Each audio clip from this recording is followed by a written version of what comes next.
Hey, what's up guys, aarava here, and welcome back to a brand new video here today, and welcome to another F1 2019 game experiment video here today with 1 million R&D points. We've seen so far how a Williams maxed out car looks like in the journey to get there, and also a Red Bull, which we thought would be the highest potential car by a lot of you guys in the comments below, but there were a few doubters saying maybe the Mercedes and Ferrari could maybe just about match the Red Bull car at maxed out potential here. So I was quite curious, and I wanted to find out, and also I think it would be good at some point basically through the year eventually that I max out all three of the top cars, the Mercedes, Ferrari and Red Bull, just to kind of see how they all drive, because I think, you know, they could max out obviously at, you know, very near points on the R&D chart, but they could drive quite differently. I have a suspicion the Mercedes car will feel a lot better than the maxed out Red Bull car, just because the Mercedes starts off as the fastest car in the game, so we'll see about that. So we start off the journey then with 1 million R&D points. On the top right you can see already spending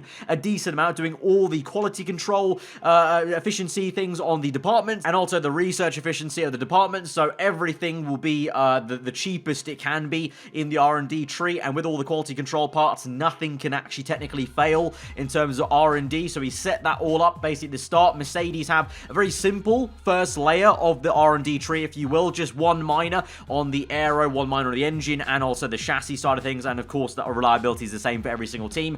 The start here, our contract means that a minor upgrade will take 2 races or 2 weeks basically in the game, so we're going to have to wait at least 2 rounds for that first layer to actually unlock, and of course we have to wait 4 rounds for us to be able to do the first contract negotiation to actually try and open that up. And the main aim with all of these experiments with the 1 million trying to max out a car is we're trying to get the contract to a point where we can have lots of simultaneous developments going on, and also the major and the minors and even the ultimate upgrades take as least time as we can, but that's going to take some time, and we're going to have to chip away. With the Red Bull, it was a real faff. It like took us almost a whole season to get to a point where we had the contracts where we wanted them to, and even then it took a while, like I think well into season 2, whereas the Williams car was a little bit quicker. So I'll be curious to see how it goes with the Mercedes car. You would think they would be quite demanding on the contract side of things, so that might be a bit of a faff here. And of course, you guys know the simulation on this game is really harsh. They're trying to encourage you to basically play the game, and so when you simulate this session, you can see here in a Mercedes car, the best car in the game already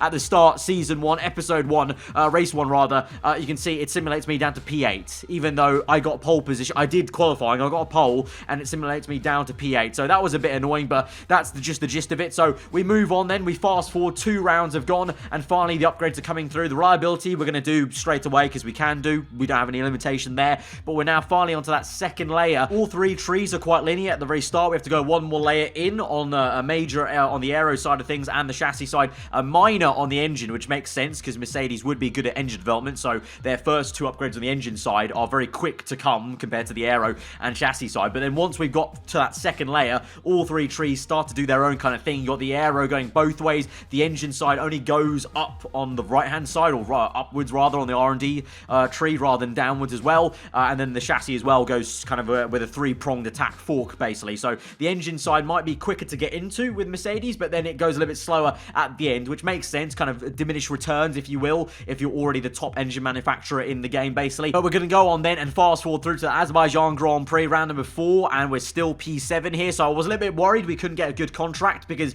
basically the simulation's given me like P8, P7, P6 I think, and then P7 again, but thankfully with a little bit of tweaking here and there, we do get a contract with level 2 on the simultaneous development and level 2 on the upgrade speed. Of course, on everything else we don't need to worry about that, because we've got 1 million R&D points, so I don't need to worry about extra, you know, race bonuses, and I'm also not racing the races, so I don't need to worry about pit stop efficiency, so that's all fine and dandy. So we can go ahead and now purchase, after the Azerbaijan Grand Prix, some more upgrades, 2 minors on the aero side of things, so that's going to come a little bit quicker. That's going to take now 1 week only, or 1 race rather, at the Spanish Grand Prix. And the engine side, even though it's a little bit limited compared to maybe the aero, it's still quite quick. 2 upgrades being done on the minor, and the chassis though takes a little bit longer. There was like 3 layers before you start forking out into different branches for the chassis side of things, so that was quite intriguing to see the differences from that to Red Bull, where it was maybe a little bit more sparse in terms of the actual tree on the chassis side of things. But we're now going to be able to power through this then, start getting all the minors done on the engine side of things, the chassis and the aero. We're going to eventually get to a point where we're almost getting to majors, and I can see ultimate upgrades already there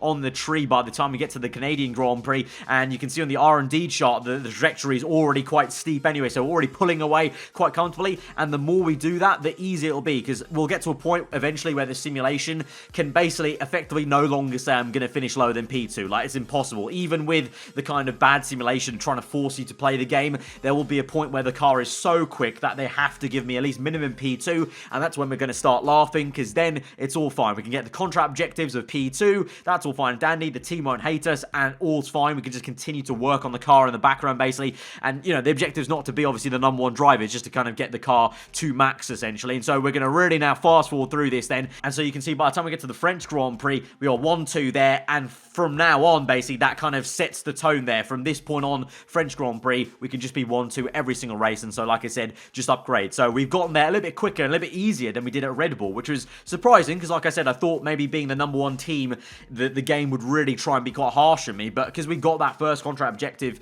and negotiated quite well, actually, we're all actually fine to just continue on and actually plow into this experiment a lot quicker than we did with the Red Bull, where, if you watch that video, there was so much wait time to about, like, literally the end of the season, like Russia, Singapore, and we're still trying to get a good contract there to actually get things done, and so we can really hammer through now, through the upgrades, and we're going to move swiftly on all the way to the German Grand Prix then, still looking good, 1-2 at the home Grand Prix, go even faster then, and we're getting very much towards the end of the tree basically now. We're literally on the last 3 layers of the tree, with ultimate upgrades now going on the chassis side of things, 2 ultimate actually, 2 ultimates on the chassis side, 3 ultimates on the aero, sorry, 3 ultimate upgrades on the aero, so quite a hefty, big upgrade in Mercedes once you get right to the end of the tree, which was surprising because I thought there would be diminished returns, but it also kind of makes sense because you're going to have to wait so long for those upgrades to come in, so if you're playing this in a normal career mode scenario, I guess it would make sense that you'd have to wait ages for these big upgrades to come in. And then the engine side, there's actually, it went down a step, it went back to some minor upgrades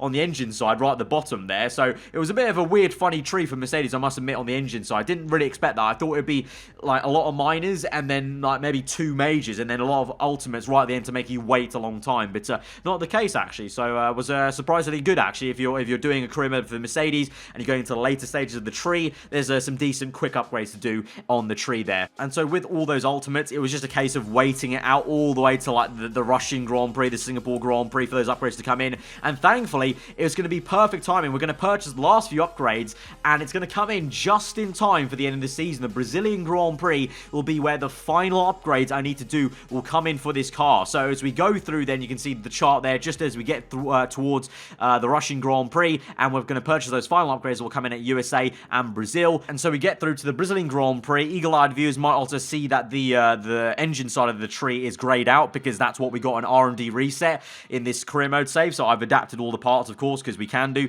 but it's not going to matter because we're going to max out this car at the Brazilian Grand Prix. So with 2 rounds to go, we've got a maxed out Mercedes car there, and I can tell you, if you look close enough at the scaling of the actual performance chart, the actual numbers there, I'm assuming that the chart is basically, it's got a ceiling of where we are. We've maxed out the Mercedes, so that's the ceiling. I'm assuming that's what was the case in Red Bull when we did that video. So if we look at the numbers, the value of Mercedes is 1016, and the value of Red Bull, when we go over back to that one, is 1018. So the Red Bull is in fact better than Mercedes when you max it out on paper. I say on paper quite you know, emphasizing that, because I have a hunch the Mercedes will still feel better. I think it'll feel better just because it was a better base car when you start. They are very, very close. They're very, very close. I thought there'd be a little bit of a larger gap from, you know, 1018. I thought it maybe be like, I don't know, 1010. But instead it was only literally a case of 2 R&D points, which I don't even know what that means on the chart because I haven't really worked out the maths of what a minor upgrade is equaling on this chart, but 2 points out of 1016 can't be a lot there, so they actually do get quite close, but that kind of proves then the theory that you guys had in the comments below that the Red Bull is the highest max potential.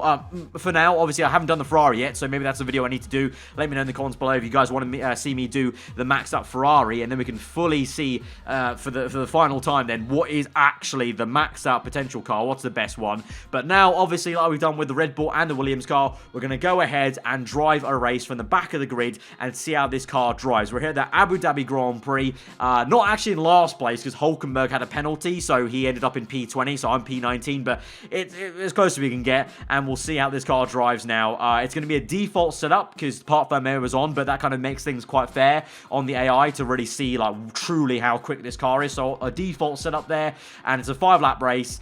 obviously probably will definitely get to P2 within 5 laps. It'll just be, of course, how we get there, essentially, which will be the interesting thing to kind of watch. So we're now going to go to 5 red lights then for this Abu Dhabi GP. 5 laps ahead of us in the maxed out Mercedes car. Here we go then to 5 red lights, and we're on the way, and we still have a slow start compared to the AI, despite being in a maxed out car. That's brilliant, but here we go then into turn 1. We can try and make a move on Kubica. Hopefully a bit of carbon fiber flailing for Lando Norris there, so couldn't really dive him. Probably better to keep my nose clean there. But now you're about to see through the left and then the right down the hill the mad amount of downforce we've got now compared to these cars, who are obviously only got a few upgrades on them compared to the maxed out Mercedes we're driving. And we now dive down the inside of Giovinazzi, but he actually makes a really nice move to Albon and tries to get him, and so we have to be a bit patient there with Albon. We get Giovinazzi in the end because he went over the bump, and so we're up into P14. But straight away, the grip I had around the outside when I was trying to take Carlos Sainz there was unreal. And then the speed we've got here on the straights is mega. And like I said, I don't know if it might be psychological, but something just feels like the power is more in the Mercedes car here than it was in the maxed out Red Bull. It might literally just be my mind playing tricks on me because I'm driving a Mercedes car, but it just felt like we're going so much faster and catching these guys up so much faster than when we did this with the Red Bull at Canada. It might be the track as well. Obviously, Abu Dhabi has maybe longer straights to maybe do that, but yeah, it just felt really, really good. And so we're up into P12 now already as we're on halfway through lap number 1 as we catch up to Kimi Raikkonen in the second Alfa Romeo racing car there. You can see up ahead on the minimap Hamilton. Look at the gap he's already got to the Red Bull cars there as he goes into the hotel section. As we now dive down the inside of Raikkonen there, he's going to keep his nose in there. Fair play to him. We get the move done on the right-hander. A very unorthodox place to make a move in real life, of course, but with this maxed out car, absolutely on rails. And so we have to actually lift off here, not to smash in the back of Kvyat. I have to take it very carefully now, go down the inside of him into the last corner. Awkward kind of overtake there, as that corner is still awkward, even in the maxed out car. But we're up into P10 then. So it's been 1 lap, and we've overtaken 9 cars,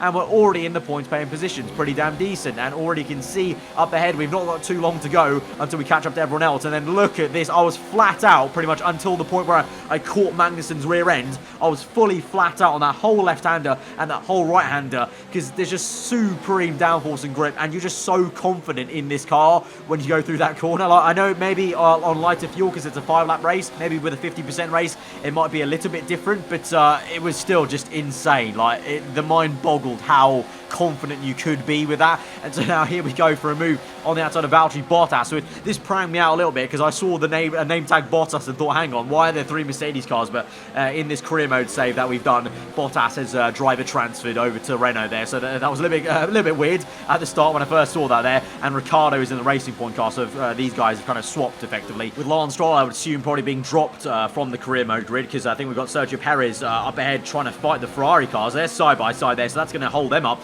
and help me out here. So we're up into P8. We could be up into P4 by the end of the lap here. So we're going to go around the outside of Ricciardo of the double right-hander. It doesn't really work out there because Ricciardo has the better line, and so I probably should have thought that. I should have gone down the inside like we did with Raikkonen there, but I had to go for it because the car just had mega acceleration there. You can just see every corner. It just wants to surge forward and overtake the next car base. It's almost like it's I'm basically I'm just a passenger in the car because it's just so on rails. It's just doing its own thing basically when I stamp on the throttle pedal. And so we're up into P7, and then we're going to get Sergio Perez as we go into lap number 3. DRS activated now and enabled for this lap, and a lovely little pounce round the outside, sweet as you want.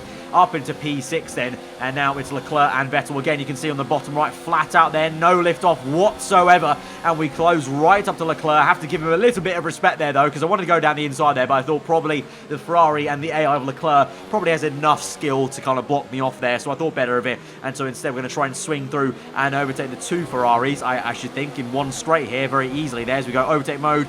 DRS open now with Rich Mix going. We're going to play around with Ferrari and kind of weave basically through them from left to right there and embarrass them, and we're up into P4. Meanwhile, Leclerc tries to get a toe off Vettel to overtake him. We nearly go a little bit too deep there, but just about hold it through, and so we're in P4, and now it's only 2 more cars to go. Gasly and Verstappen as Leclerc and Vettel have a battle there, and so we're about halfway through then this entire race, and so we're up into P4. Pretty good progress, I would say, and I think we should be able to get the Red Bull cars very easily on the next at least 1.5 laps. So I think the entirety of lap number 5, I would say I probably should be in P2 already. I mean, I can't even see, I literally can't, we literally can't see Hamilton's dot. That's how quick he's looking. Just now, you can see he's going towards the last turn. So I'm here, he's already on the main straight now. So that's how quick he's been out in front with clean air. Absolute absurd pace there from my teammate Hamilton. And here we go now, trying to make a move on gas. You have to lift off there as he's very slow in the second last corner. We go down to the inside there through the last turn, lock on the front right, but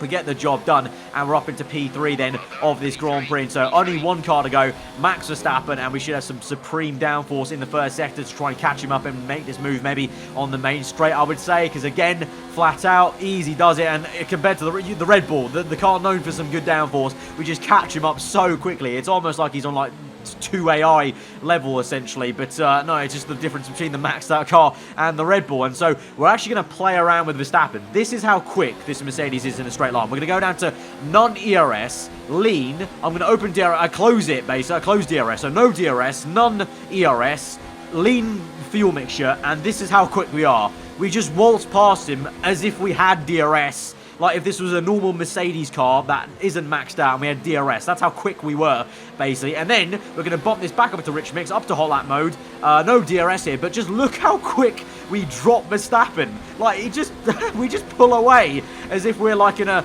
you know, like a hypercar, and he's in like a, I don't know, like a Vauxhall Corsa or something. Absolutely crazy. And so we come through the last two bends. Hamilton's won the race, of course. I come home in P2, but that is how a maxed out Mercedes car drives. And I'm going to say, personally, I like, it might be a placebo, it might be psychological, just like looking at the Mercedes car, but I feel like it drives better and it feels like it's got more downforce than the Red Bull car did when we did Canada. Might be different. Maybe if we took the Red Bull to Abu Dhabi, it might be different. But I truly believe that it felt faster in the straight line as well, and just felt better in the corners than the Red Bull did. But that just might be me, my mind playing tricks on me. But there you go. The Mercedes car is not the best max out potential car. The Red Bull is for now. We haven't tried Ferrari, of course. But there you go, guys. That is the video. Another F1 2019 experiment in the books. If you guys did enjoy this one, then be sure to smash the like button. Let me know in the comments below any other experiments you guys want to see me do, any kind of old ones we did last year that you want to see return perhaps,